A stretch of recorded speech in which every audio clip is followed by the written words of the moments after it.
also about to join the Facebook Live chat in like 1 second. But anyway, I'm coming to you via SHR Media and High Plains Pundit Talk Radio. My guest today, very excited about my guest today. I have Pulitzer Prize nominated journalist and best-selling author Troy Anderson is going to talk to us about his book, Trumpocalypse, The End Times President, A Battle Against the Globalist Elite, and the Countdown to Armageddon. I thought, hi, everybody. Hi, Doug, Patrick, Simon, Todd, Michael, and Jason.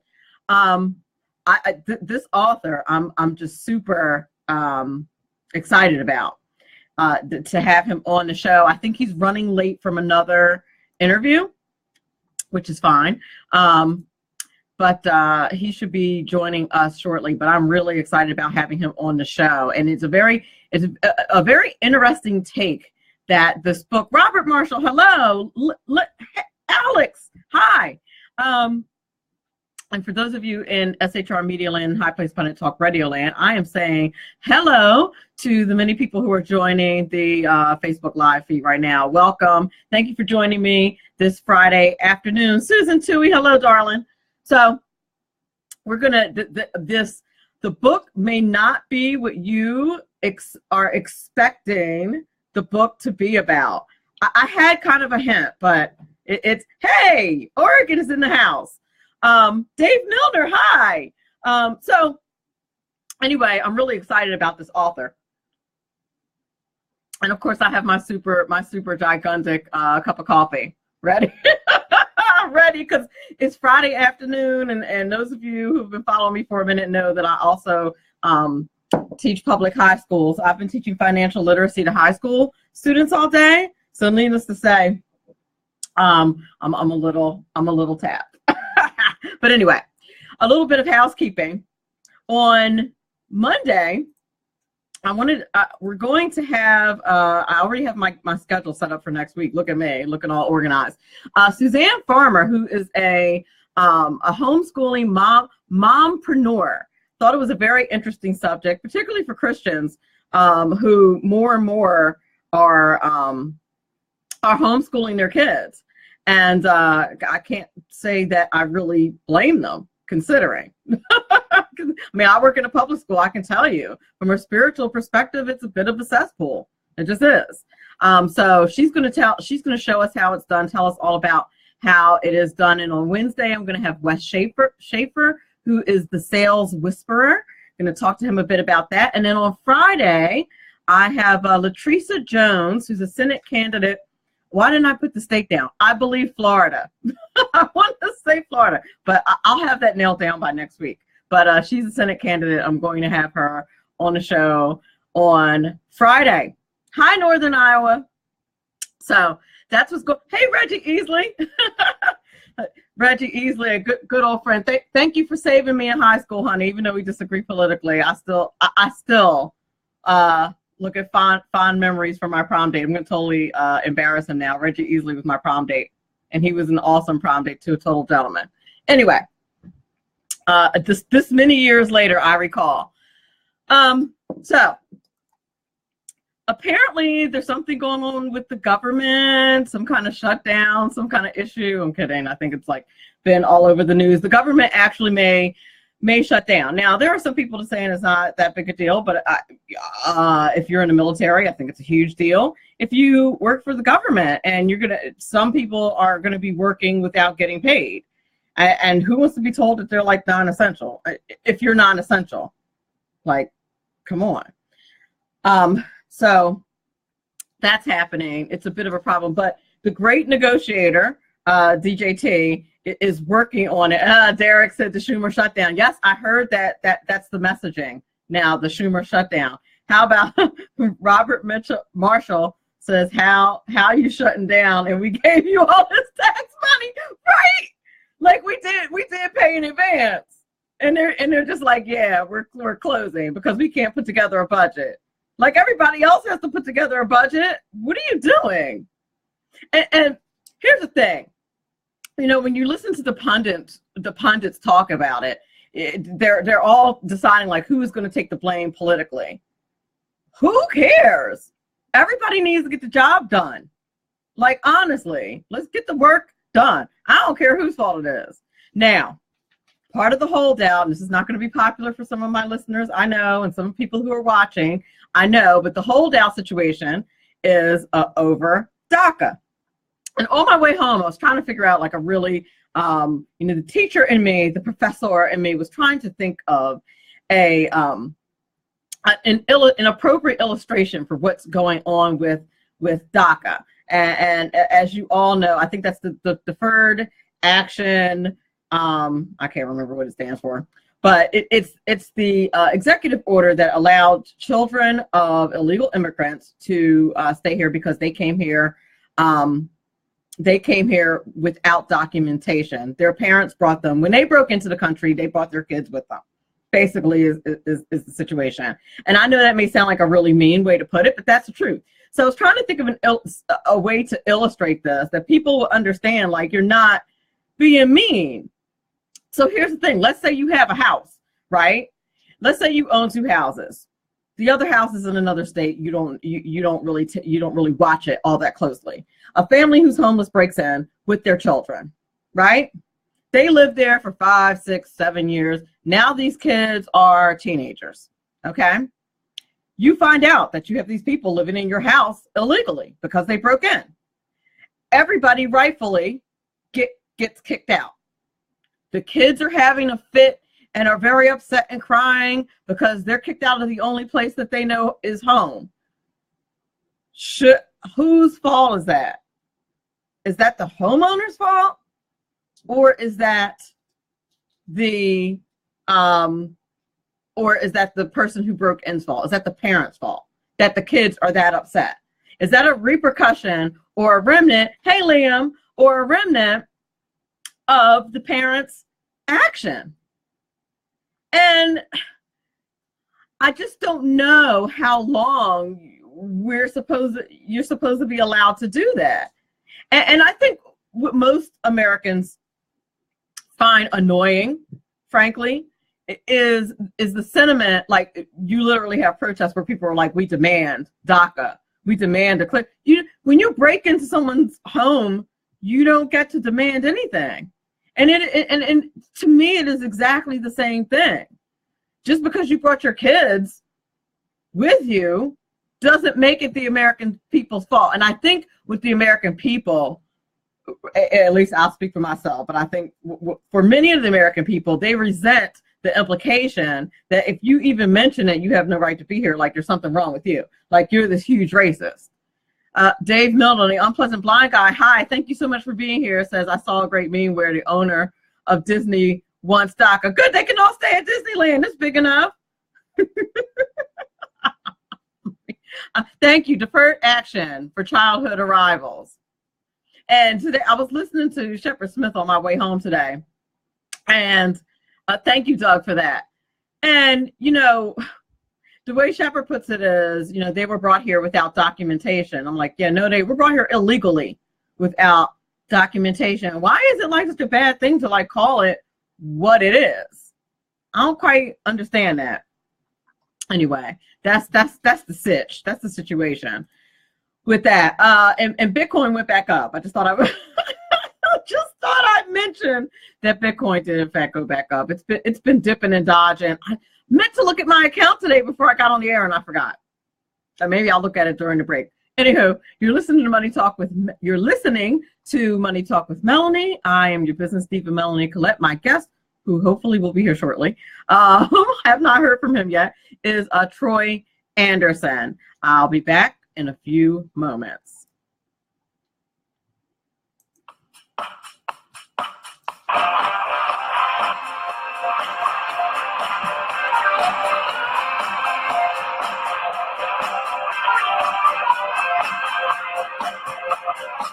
Hello, President Trump and congressional Republicans. Either make sure the border wall gets built, or you shall politically rue the day you decided to fool us or give in to those who do not want America's borders to be secure. Hello, I'm Ron Edwards. On today's page from the Edwards Notebook, either President Trump displayed major negotiating skills when he said that he can compromise with those who want open borders and DACA, or he is gradually caving in to those who do not favor protecting American sovereignty. The president ran for office on the unwavering promise to build that border wall. He knew then, as he knows now, that congressional Democrats do not want America any better off or any more secure than the ruthless urban ghettos they have dominated and ruined over the past 5 decades. So the choice is clear, either yay or nay concerning the construction of that wall and protecting our republic from being overrun by a massive Democrat Party voting base that are known as illegal border crossers. Mr. President, have a nice day. Now, go do the right thing, or forget about it. I'm Ron Edwards. Sponsored by the Tri-County Liberty Coalition. My name is David Barnett, and I've been helping people buy and sell small and medium-sized businesses since 2008. So far this year, I've gone on 5 vacations. It's because I've got my own business.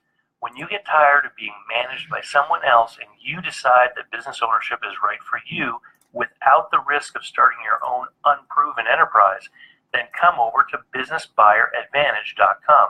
There are over 100 YouTube videos on buying and selling businesses that you can watch for free. That's businessbuyeradvantage.com. Who likes paying taxes? Nobody. That's why Eva Rosenberg from taxmama.com wants you to pay less of them. Read Small Business Taxes Made Easy and learn how legally hiring your spouse and children can slash your taxes. Learn how to set up a business plan that minimizes taxes, the benefits of setting up an exit plan, how to avoid getting audited, and how to legally increase your deductible expenses with better record-keeping techniques. Don't let the IRS squeeze you out of every penny. Visit taxmama.com. Click on Ask a Tax Question to get free answers to your tax and business questions. That's taxmama.com. And we're back. You're listening to Money Talk with Melanie. I'm your business diva, Melanie Collette. I'm going to see live on the air if I can get in touch with my guest, because maybe, and this happens sometimes, perhaps he had trouble connecting. So I'm going to call him right now and see if I can get him on the phone. It's Tony Anderson, and he is the author of the book, Trumpocalypse. I'm so excited to talk to him, so I hope that we're going to be able to connect. So forgive the ringing. So hopefully I'm going to be able to grab him. I do know that he is coming straight from one interview to another. Hi, this is Troy. Please leave a message. Wasn't able to get him. All right, perhaps he will touch base with me in a few moments. Anyway, we were talking about the government shutdown and DACA. Here's the thing: the continuing resolution that is already written and that has already passed the House, there's no opposition to. There's literally zero opposition to that. So as far as the Democrats are concerned, what they're mad about is they want DACA to pass, and they want DACA added to the continuing resolution. But part of the problem with that is, like, why do you have a problem with passing? You're literally upset about something that because you feel as though it should be handled now, something that the American people want to be handled, but they want it with protections. There was a proposal on the board. You know, the Democrats are going to try not to do the wall. Like, they're trying their darndest not to do the wall. And Robert Marshall in the Facebook chat is absolutely correct. It's super irresponsible not to add that to the budget. It is. It's very irresponsible to add that to the budget. It should be the budget bill should be clean anyway. This is that stuff that I think everyone as a taxpayer totally resents. Yeah, and Doug in the chat said it's pork added to an unrelated bill, and it is. It's all politics. It's totally politics, and this is exactly what the American people hate. They're basically like, it's all they're holding the budget hostage. That's exactly a good way to put it, Robert. They're holding budget hostage. And, you know, here's the problem that I have with it. You know, they're pulling on the heartstrings of the American people, which is fine to do, but they're totally flouting the law. Like, this is why we have a constitution. Like, we have a constitution to address these issues. And part of the reason why we have a constitution is so that you are not making emotional decisions, but you're making legal decisions, and you're making legal decisions that are best for the country. So, and I mean, it's total manipulation. Tim Tapp, we've allowed this stuff for so long that most people don't even question it anymore. Sad, but true. Apparently, yesterday, while they were discussing it, they had like dreamers, you know, sitting in I was going to say pews, but that's not the right word. But they were sitting there while they were arguing, and they're sitting there crying. And to me, like, I equate it to, and this may sound really mean, but I equate it to a situation where, you know, a parent steals a Barbie doll, gives it to their little girl. The little girl plays with the doll for 6 months, totally loves the doll. Then the rightful owner catches wind of who has the doll and takes the doll back. The kid freaks out. Well, whose fault is that? It's the parents' fault. The parents' fault for committing a crime. The kids are negatively affected, and nobody's like doubting that. But to say to Americans that it's your responsibility to fix that is not fair. It's not right. I resent that like we're being held hostage that way. That we're being held like it's our fault that these people did this. Oh, and they want their parents to be able to stay too. Like, they really want some form of amnesty, is the bottom line, which is absolutely insane. And hopefully, you know, President Trump is going to stick to his guns, and that's totally not gonna happen. But they also want their parents to be able to stay, which I think there's a case maybe to be made for it being okay for the DACA kids to stay here. Although I'm not a huge fan for that, but for their parents to get to stay too, that is absolutely ridiculous. And Robert Marshall mentions in the Facebook chat that they're being dishonest about the dreamers anyway. Absolutely, they're calling these people kids. Some of these kids are almost 30.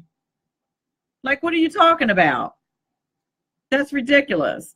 I'm going to try real quick to get if you hear a phone ringing, it's because I'm going to try real quick to get my guest on the phone again and see if he got held up or something. Because I don't see him I don't see him where he's supposed to be in our Zoom conference thing. Oh, interesting. But hopefully I'll be able to get in touch with him, because we chatted a few times today, so I know that he knows. Please record your message. Oops. I know that he knows that we're supposed to be talking today for a certainty, because we talked about it extensively today. But anyway, yeah, that's a big, huge problem. I am hoping. Well, listen, President Trump knows that if he for some reason decides that he's going to give in on this in order not to shut the government down, that's a huge political problem for him. Yet dreamer is a misnomer. Thank you, Doug. The DREAM Act never passed. The DREAM Act was an executive order. People need to understand it. It was never a law. And by the way, you know, Barack Obama had plenty of opportunity to fix that, and he never did.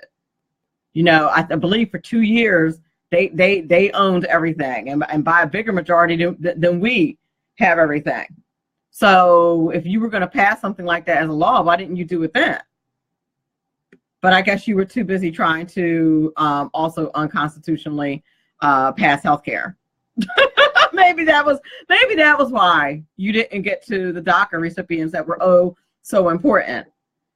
And he knew going in that his executive order could be reversed by by a Republican president. But here's the thing. Here's what they did. They really honestly did not think. It's pretty clear, because if you thought that you were going to lose an election, you don't do the things that they do. Let's not even get into the dossier and all that foolishness. All the things that they did to try to keep Donald Trump out of the office and of the presidency, and it didn't work. Which, by the way, is what the book Trumpocalypse is about, the end times president. The authors believe, and this is a sentiment that I have heard, I'd love to know what you guys in the chat think about this. It's a sentiment that many Christians have expressed, that they feel as though Donald Trump won the presidency because of God. And the more you look at the things that were put in his way in order for him to become president, the more you look at the level of obstruction, the level of things that should have gone wrong, that should have stopped him. And I feel like this must be how things normally work, which is why they never expected to get caught. They never expected to have any of these investigations or anything like that that's going on now. When you consider all of that, it's hard to. At first, I was like, "Yeah, that's a bunch of buffoonery." Like, come on, God wanted Donald Trump to be there. Come on, it was divine. But I'm gonna tell you, the more we learn about the obstruction, the more I'm starting to to think that God was like, "Listen, United States, you have one. Here's your opportunity to get yourself together." I mean, look at the pro-life situation. Look at the situation with religious liberty. I mean, without the federal judges, the conservative federal judges that he's appointing, and the Supreme Court Justice Gorsuch, and hopefully he'll have the opportunity to appoint at least 2 more Supreme Court justices. And like I said, when you look at the level of obstruction, they have been they investigated Donald Trump illegally for like a whole year before he even became president. And they're still investigating, and they're finding nothing. They're finding zero. And they have done everything in their power to get rid of him. Normally a sanctified skeptic. Right. Because, you know, a lot of people say that, especially when they're successful, when their team wins, they're like, oh yeah, God wanted it. Well, come on. I think a lot of people, even your Christianist of Christians, assign things to God that are not necessarily, of God and from God. But in this particular instance, it's hard not to buy that, because his presidency defies explanation. And anybody who's worked on campaigns, even if you haven't, if you've just been a political observer for years, you look at his presidency, you look at how he ran this campaign, everything about it said he was supposed to lose. Everything about it. And what other situations do you find where somebody's supposed to lose but they win? David and Goliath? Come on. The FBI, the CIA, all these people were against him. The press, everybody. And he wins anyway. And it's one of those situations, like hashtag but God, right? Robert Marshall says in regard to the DACA kids, the DREAM Act kids, calling them kids, and they have full beards and arthritis. Exactly. It's a media hoax. It's ridiculous. It is. It's really ridiculous calling them kids, because a lot of them are grown. And here's the other thing. I mean, about just getting back to the DACA kids real quick. The DACA children, the DACA adults, real fast. Like, once you turned 18, 19, heck, you probably knew way before you got to be an adult that you were here illegally. Why did you not try to fix that? Why weren't you? See, here's the issue, or at least here's my issue. Organize, put together an organization that respectfully asks that you get to stay, not demand that you get to stay. Like, look, our parents messed us over. We didn't know, and we'd really like to be citizens. Here's what we'd like to do to become citizens. But that's not what we get. What we get is we have rights and we demand to be here because we contributed. I mean, that's like somebody breaking in your house and then leaving rent that you never agreed to. Like, that's not how it works.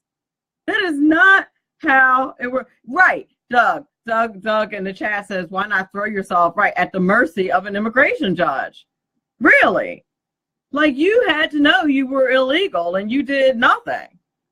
You just completely took advantage. And thousands and thousands of dollars. Wait a minute. Thousands and thousands of dollars spent in educating children of illegals. I work in a public school. I could tell you stories. Somebody just posted in the chat that Bret Baier, MSNBC plant on Fox. What are you talking about, Doug? That does not make me happy. I love Bret Baier. You're gonna have to elaborate on that. That is very sad if that is the case. But I hear tell whatever's in that dossier or whatever is in the FBI memo, it is really something.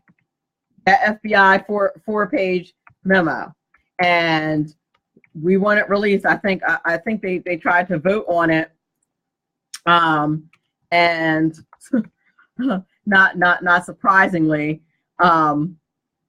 all the Democrats voted against it. You know, the GOP, of course, wants that it's made public. And apparently, there were major abuses on FISA. Like, come on. And the FISA court that's the so for people who are not aware, that's the court that that prosecutors can go to privately and confidentially, not publicly, and present evidence to investigate. And it was a FISA warrant that the Trump administration was investigated on. And apparently they used this dossier in order to do it. Well, in order to do it, which has proven to be false. So it's a mess. And it's and getting back to like whether or not Donald Trump is a divinely appointed president. This was another thing that was totally against him.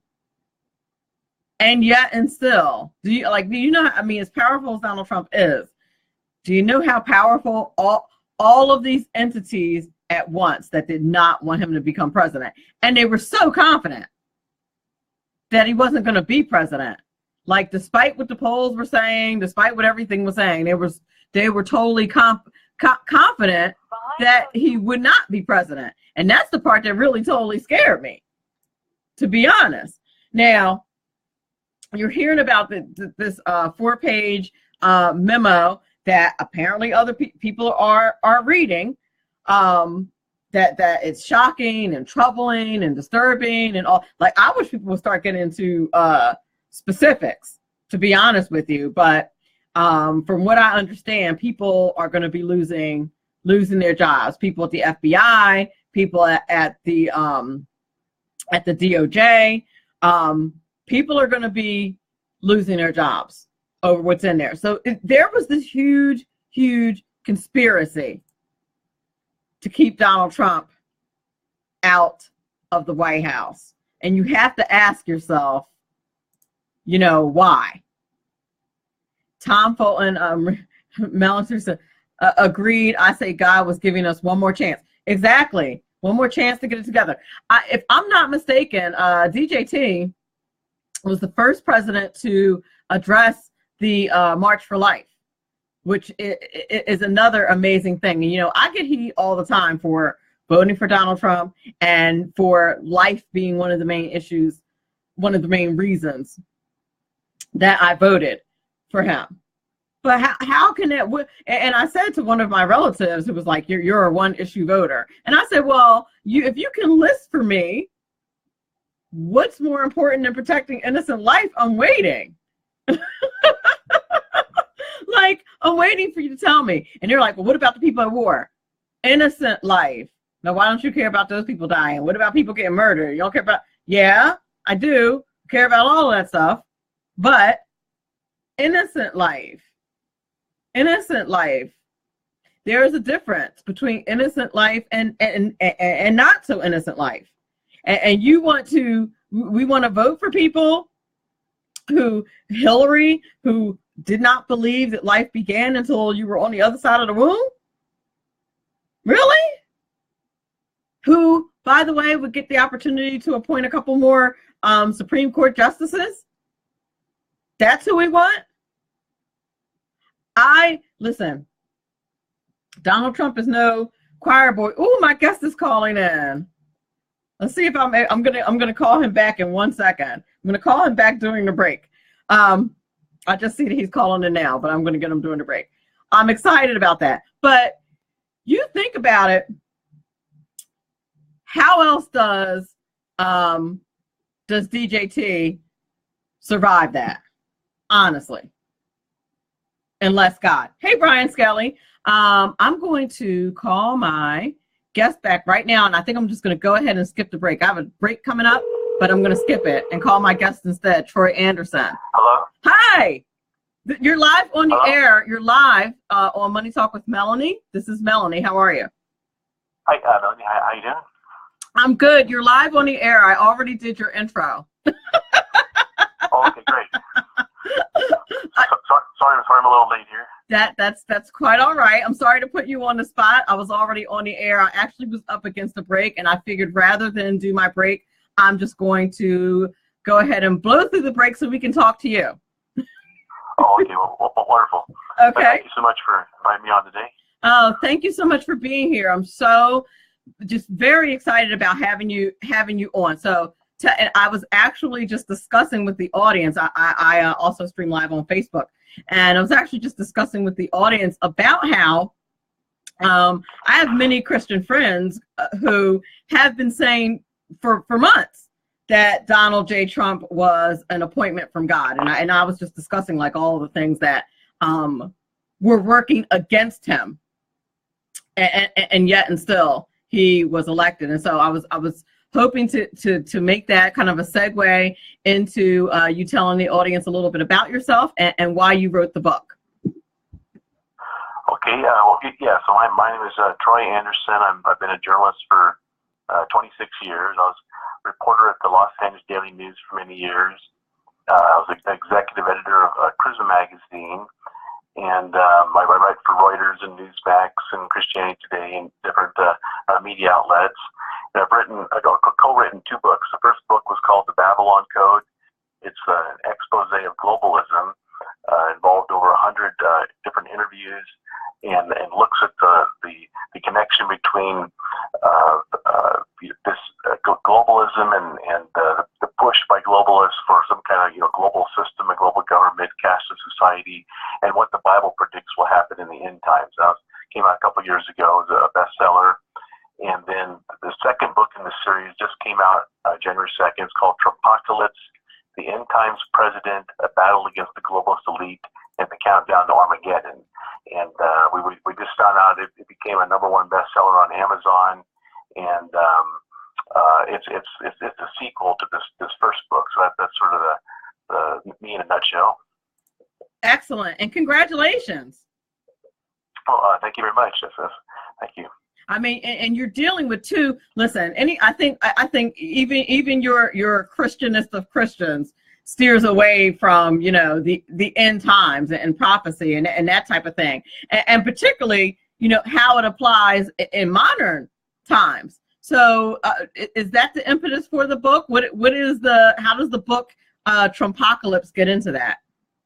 Yeah. So the way this book came about, my co-author, his name is Paul McGuire.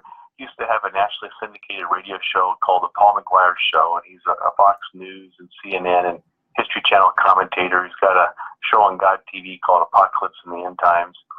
So shortly after President Trump won, I mean, it sort of blew everybody's minds. It surprised everybody. Everybody thought that Hillary Clinton was going to win, and all of a sudden Trump wins.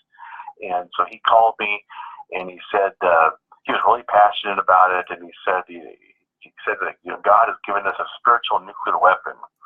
And what he meant by that is that the Babylon Code was an expose of globalism, so the plans of the elite to move us into this global system that the Bible ultimately predicts will into the nightmare of the book of Revelation.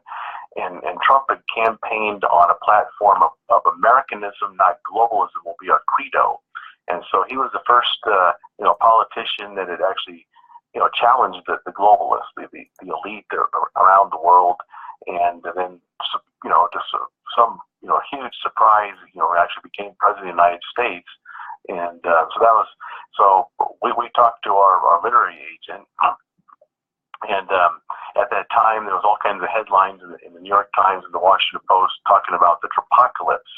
And part of Hillary Clinton's campaign was that we can't elect Donald Trump because if we elect him, he's going to have control of the nuclear arsenal, he's going to blow up the world. And so that's what the Trumpocalypse main meant, is that this concern that he would be too flippant or too volatile, and you can't really trust him with the nuclear codes. And so I was a little reluctant to call the book that, but just here the last year, I mean, we've sort of seen this whole thing sort of play out with North Korea and the threats there, and wild ride of the year. So that's the genesis of this new book. And it's excellent. And folks, when you're listening, after we get off the air, or if you're listening audibly, or you want to open another tab and really entertain yourself, go to Twitter and put in hashtag Trumpocalypse. It's hilarious.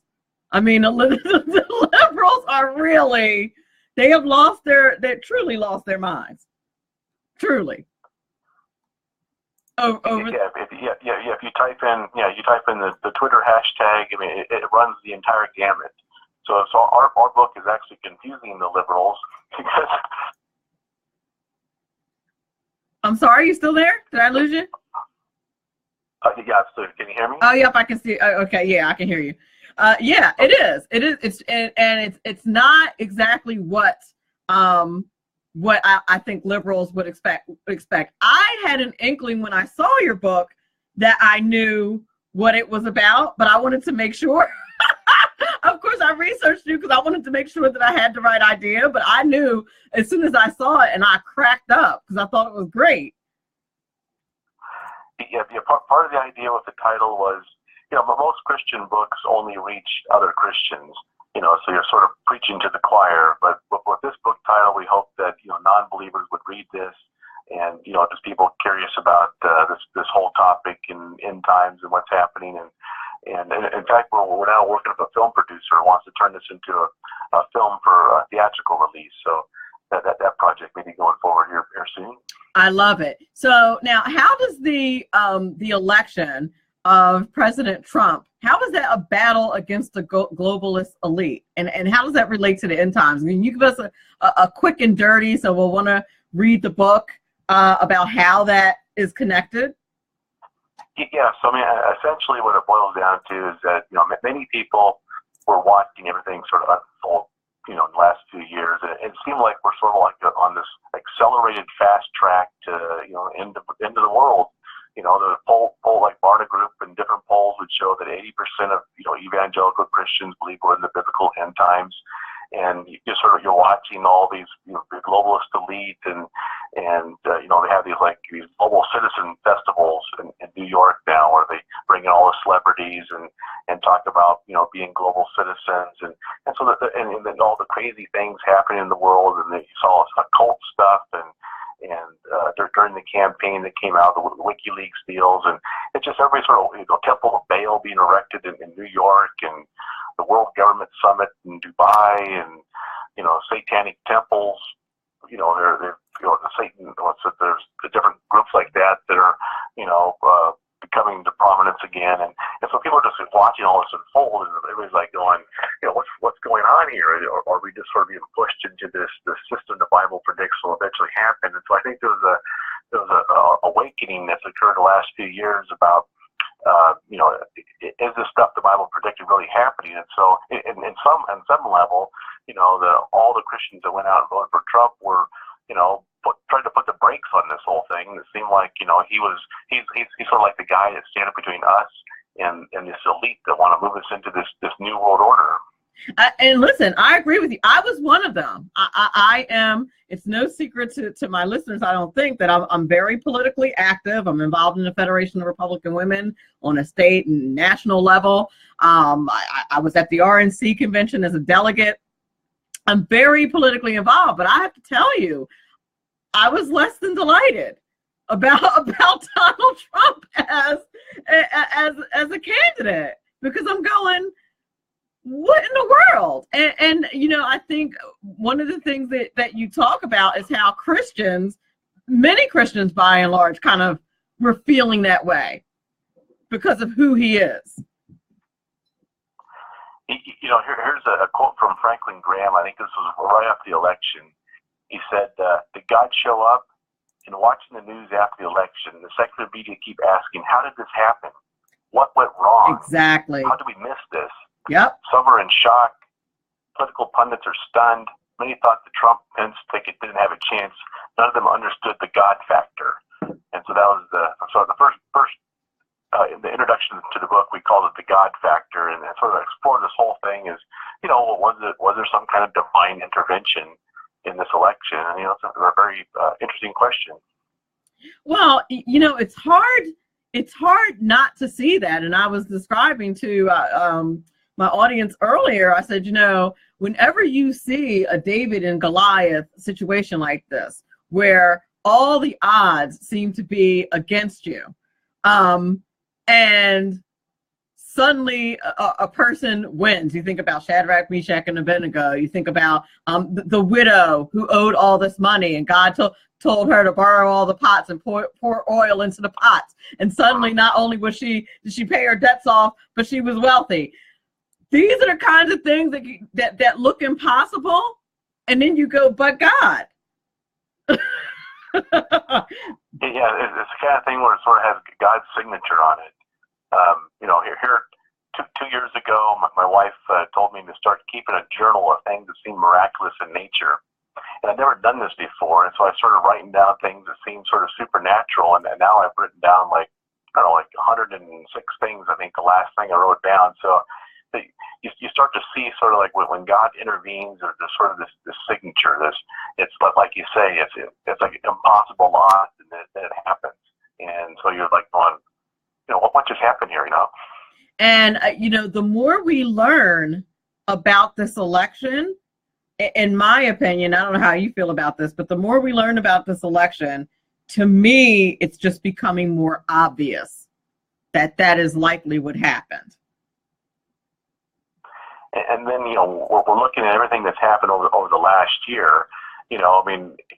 Many presidents have promised, to do certain things that, that Christians would be, in favor of. But usually it's just sort of an empty promise and nothing ever happens. But, President Trump is actually, doing some of these things. And so, a lot of Christians are, many people are very skeptical about him and had reservations about voting for him, especially, with his history. He's obviously an imperfect man. But, you're sort of watching him, carrying out the things he talked about during the election now and actually doing them. And so, a lot of people are surprised, and it's, a pretty amazing thing to watch this all unfold the last, couple of years. What I find particularly ironic, I guess is the word to use, is how one of the things that you mentioned was Christians being skeptical about Donald Trump because of his past.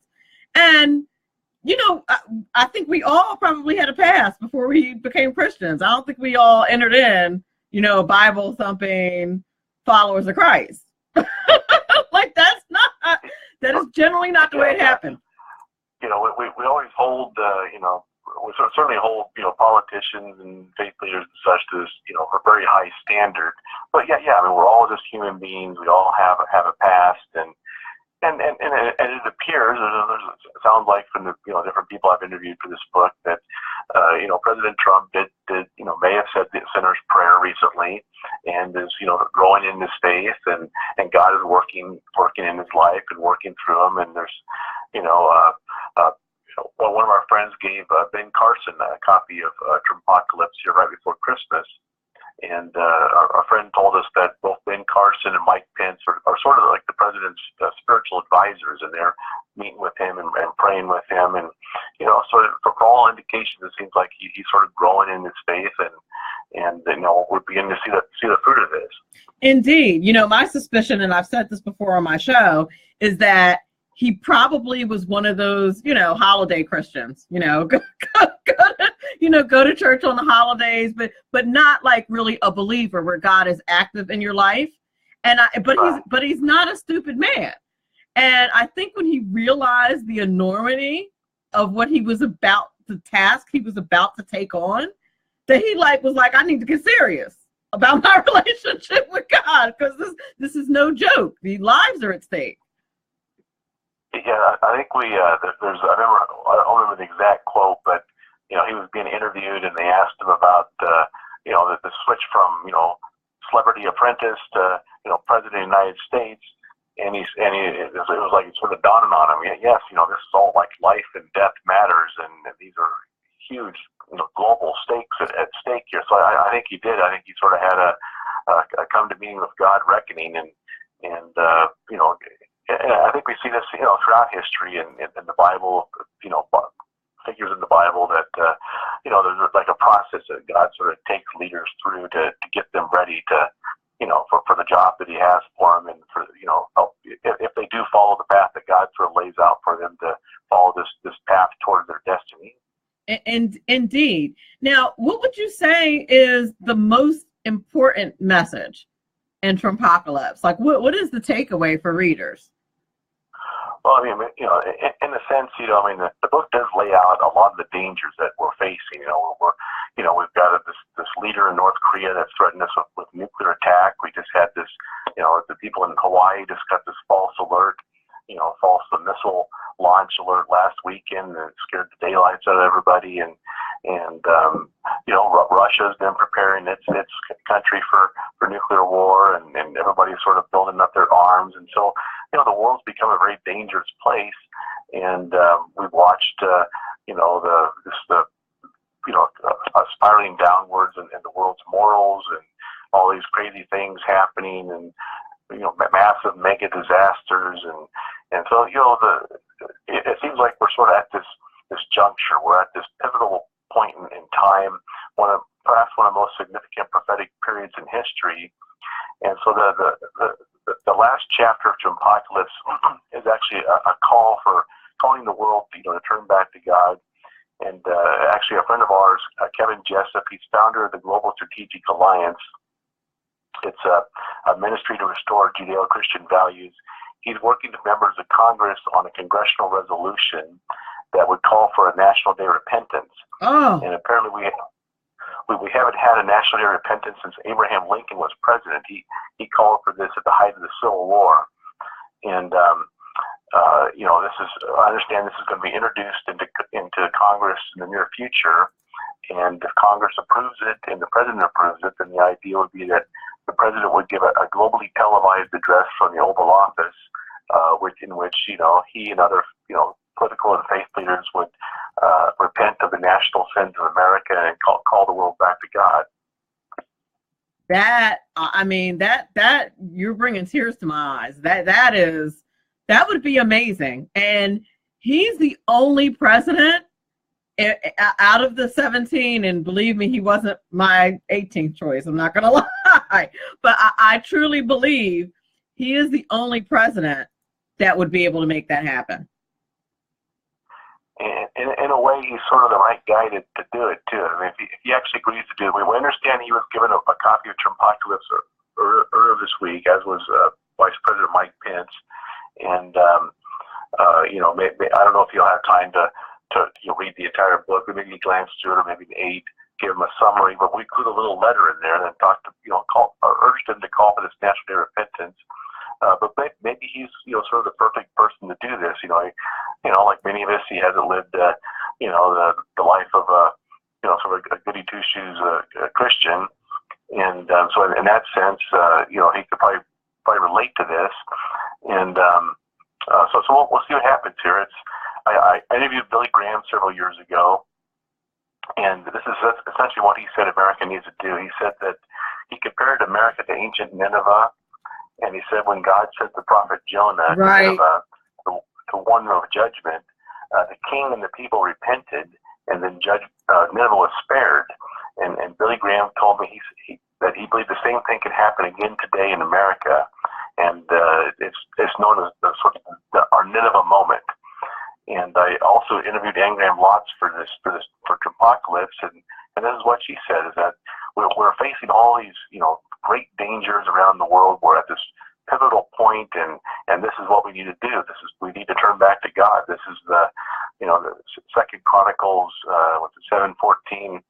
If my people will repent and call my name, then I will heal their land. And so this is the biblical solution to the world's problems, and this is what we're hoping the president will call for. That is certainly something to keep in our prayers, no doubt. I'm so sorry we have to cut the show short. I'm so glad that you made it to the benefit of our listeners, and perhaps I'll be able to have you back. That'd be great. Thank you so much. Thank you so very much for being here. Ladies and gentlemen, Troy Anderson, he's nominated for the Pulitzer Prize, and he's also a best-selling author. He is the author of his latest book. He co-authored Trumpocalypse, The End Times President, A Battle Against the Globalist Elite, and The Countdown to Armageddon. Thank you so much for being here. Thank you. God bless you. Bless you. Have a great night. I want to thank everybody who listened on SHR Media and High Plains Pundit Talk Radio. And if you're listening to this as a podcast, thank you so much for listening. I want to thank everybody in Faceyland for watching and for listening. I hope you enjoyed that as much as I did. I'm sorry that he ran late. He's a very busy guy here lately, a very important book. I want you all to remember that this is very important, because after all, it is your money. Have a great weekend.